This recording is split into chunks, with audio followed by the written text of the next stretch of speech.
আজকে রান্না করেছি সয়াবিন আলুর তরকারি। আজকে যেহেতু শনিবার নিরামিষ, সয়াবিন আলুর তরকারি রান্না করেছি। আর এখানে করেছি ভেন্ডি ভাজি। ভেন্ডিটা কিন্তু দারুণ হয়েছে। আর সয়াবিন তরকারিটা কেমন হয়েছে জানি না, খেয়ে দেখি তারপর দেখা যাবে। তো এখানে মায়ের জন্য ভাত বেড়ে নিয়েছি। মা কিন্তু যে বসে পড়েছে ভাত খেতে। খুব বেশি খিদে পাইছে, বেশি খিদে পাইছে। বলছে বেশি খিদে পাই নাই।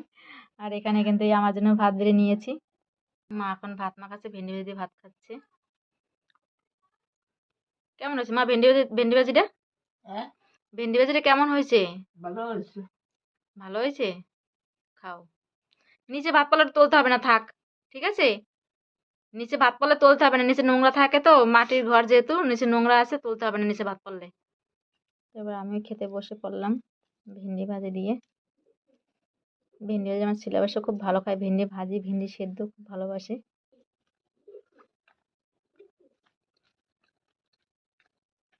খুব সুন্দর হয়েছে ভেন্ডি ভাজিটা।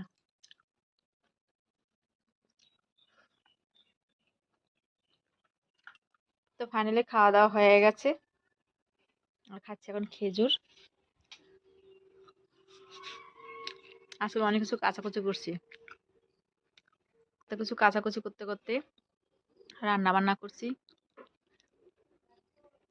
অনেক কিছু কাচাকুচি করছি আজকে। তোমরা কে কে দিয়ে খেয়েছো ওটা অবশ্যই জানিও। সবাই ভালো থেকো, সুস্থ থেকো সবাইকে। টাটা।